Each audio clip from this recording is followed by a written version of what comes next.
In our next portion of the Lesson 3 notes, we're going to be looking at how to graph using slope-intercept form.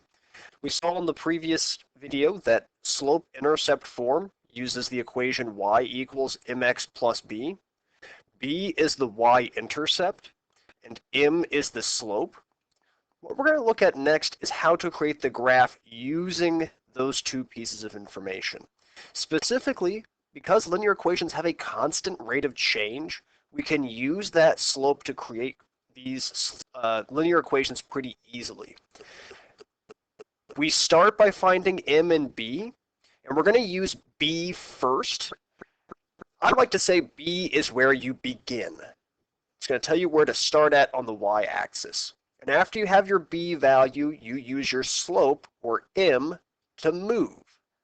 So I've tried to make some meaning out of b and m. They actually don't mean that. They don't have a specific word that they represent, but we're going to say m is for move, b is for begin. Let's take a look at these equations down here. Let's start by finding our m, which is going to be in front of the x, and our b, which goes at the end. When we look at the b value, we want to pay attention to the sign here. The b is a -3, and the m is going to be 1 over 2. So now that we've found our slope and our y-intercept, how do we use that to make our graph? Well, again, b is where we begin.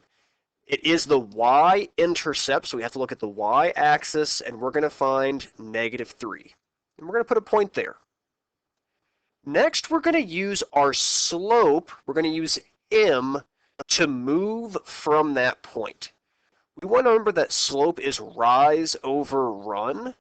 So we have a rise on the top. That would take us up. And we have a run on the bottom. We're always going to go to the right. So long as there is space, we want to go right. So we're going up and over.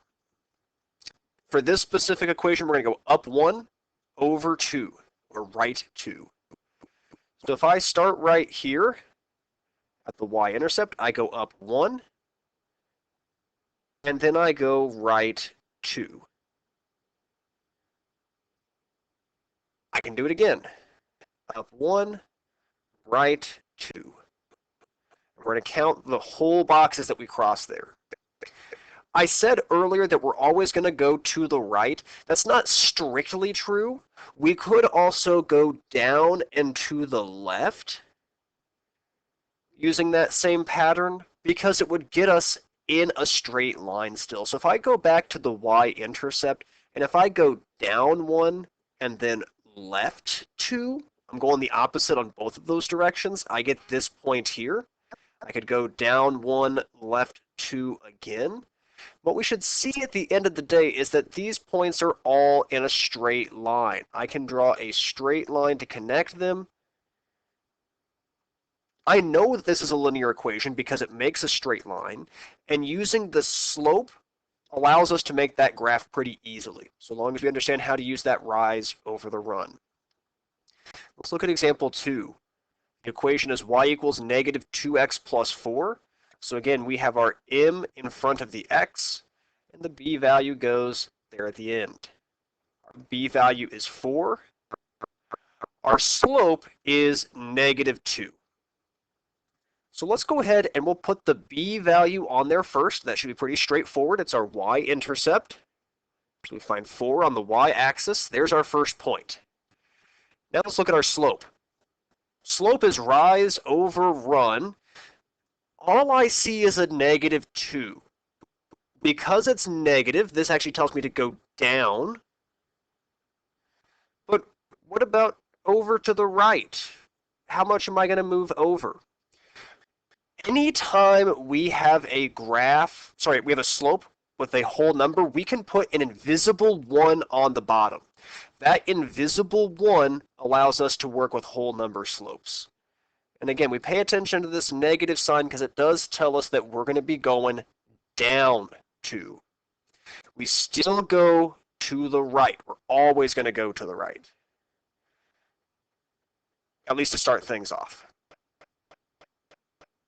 All right, so We start here at the y-intercept. We go down 1, 2, and then right 1.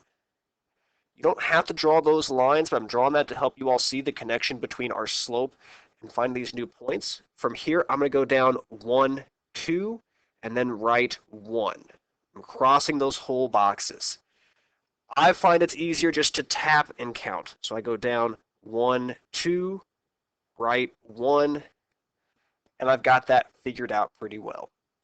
Again, I've already contradicted myself once. I say we always go right, but we could go left 1 so long as we go up 2.